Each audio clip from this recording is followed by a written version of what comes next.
Hey there, vinyl community.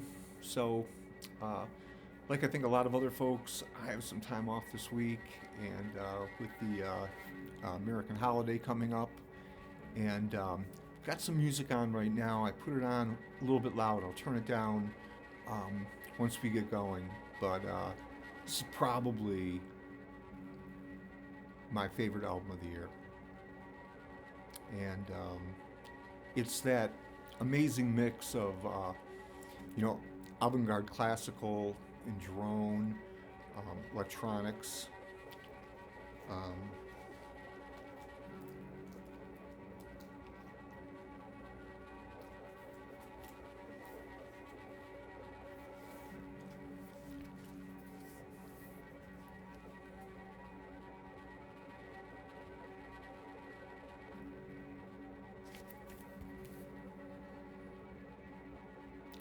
Brand new release. I heard about it on Stunty's live stream, Friday night live stream, and when we were listening to it, I mean, I think everyone was just mesmerized by it. Beautiful. Anyway, um, just wanted you to hear a little bit of it, and worth worth checking out. But there's lots more to talk about. I got a couple packages in the mail today, actually, and was kind of excited about those. That, and I got this too. So two packages came in the mail. One is a gift from a friend who doesn't live in Michigan anymore. I live in Michigan. And he sent it to me, wanted to get me something that I wanted, and so this will replace a beat up copy that I have had for a long time in my collection. But before we go there and talk about a movie that I saw the other night, the soundtrack to the movie, I want to thank. I got some VCLT from a good friend, and his channel is called Never Modern. And if you can, check it out. He does mixes of jazz and classical and electronic music and drone and into these amazing mixes. I think he has two mixes up now. Never Modern, check it out. But Christoph, I just got me two records just out of the blue, and I love both of them. Actually, got me three records. What am I thinking? This one, amazing, just blew me away. I don't even know how to describe this. It's an adventure. This is just a musical adventure, and this is what a great gift. Um, Thank you, and I just love it. Just love it. I've listened to this, you know, a half dozen or more times. Just love it.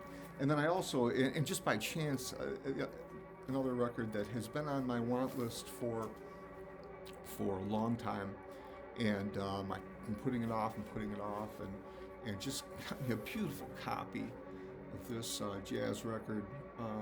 This is really interesting mix of kind of fourth world jazz, electronics, really way ahead of its time. And this is you can get this for a good price, and this is a really magical record. Highly recommended. But I just want to, Christoph, I just want to say thank you, and I love all these records, and I'm really appreciative and grateful. But I'll get to my packages next. The album I ordered, it's really a 7-inch. And I don't even know if I can show I don't know if I can show the the sleeve. Let me see if I do this. It's the MC5. The track is Back to Comm, and it's got two people on the on the sleeve engaged in a sexual act. There. And yeah, it's a gray market release. Back to Comm was so as the MC5 got more towards the later part of their tenure, and they got, I think, increasingly experimental after some points. And Back to Comm is definitely one of their more It's almost kind of a drone. It's almost think of like guitar orientated experiments. Very very punk rockish, and I think as far out as the MC5 would get. So like I say, this is a gray market release, but it's something that I've always wanted, and I grabbed one. Not expensive, but it's one of those records you just put off and put off and put off. So I'm just glad to have it. Cool little 7-inch. And then the other one, and I did open these already, but I just want to make sure they were all okay. Yeah. So this is from a buddy of mine, and this is a record I really love, and I've had a copy of it that used to go with me to parties, going all the way back to college, and my copy is probably it's probably like a good plus or something like that. It's well used, and this is just a beautiful near mint copy of this. The vinyl looks beautiful, and so glad to have that. Johnny Thunder, if you're not familiar with them, this is was the former guitar player for the New York Dolls, and then after the Dolls he forms the Heartbreakers and has some more success with that, and then this is his first solo record. And there's a lot of luminaries on here, a lot of punk luminaries. Who else is on here? Phil Lynne from Thin Lizzy is on here. It's probably best known for the track You Can't Put Your Arms Around a Memory. Really cool punk rock, New York punk rock sound. Okay, but what I really wanted to talk about was the other day we watched a movie the other night. Here's the movie. It's called Goldmine, Velvet Goldmine. And this came out, I think 2018 is when the film originally came out. And it's kind of the movie is a kind of fictionalized portrayal of the British glam scene in the early 70s. And the relationship, and in the film they don't come right out and use the actual names, but it's this kind of fictionalized relationship between David Bowie and Iggy Pop. In the film, it projects their relationships as being more than a friendship and being a romantic relationship. And there's been those kind of rumors out there for a long time. And it kind of takes that and tells the story from like that point of view. And really it's about how Bowie was influenced by the Stooges, by Iggy Pop, in his creation of Ziggy Stardust. And it's a cool movie.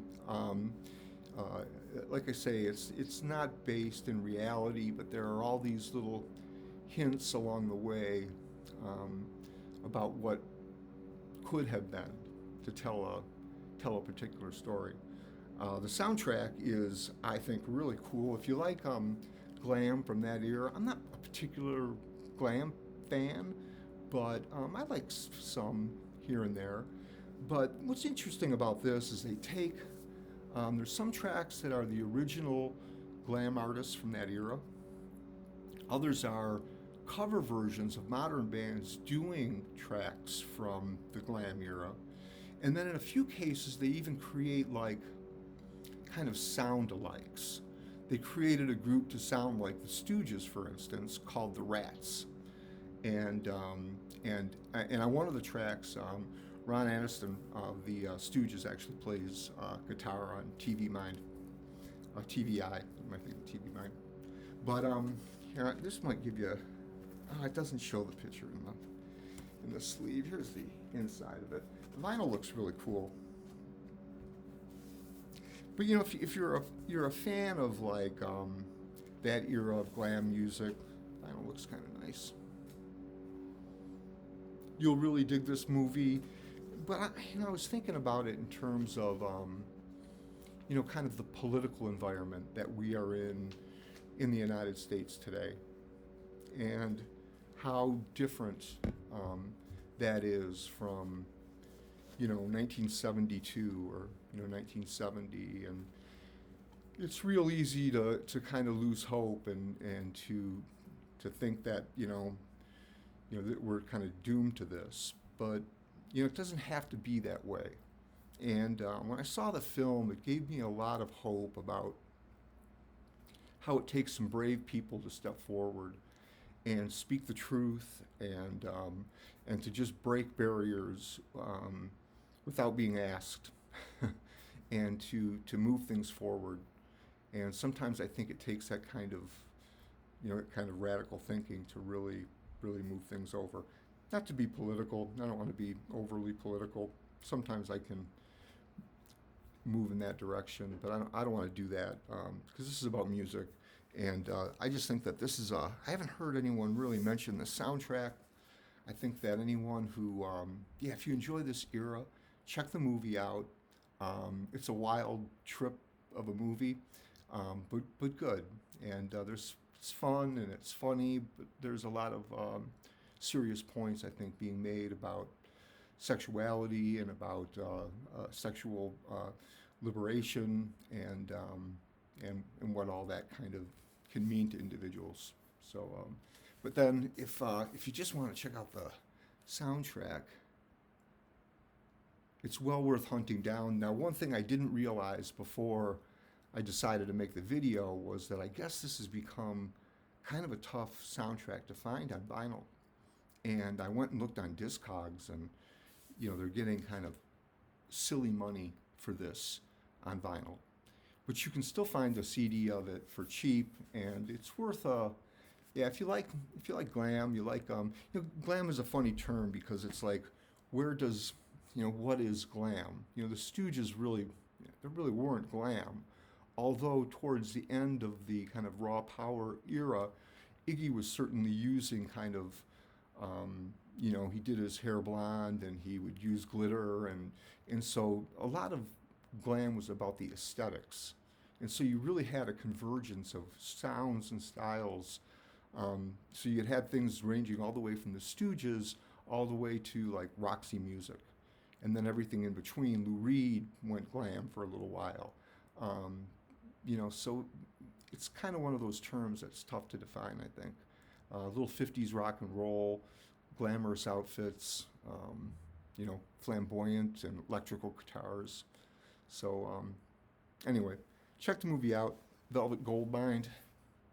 And thanks. And we'll hope everyone has a nice holiday, and we'll see you soon. Thanks.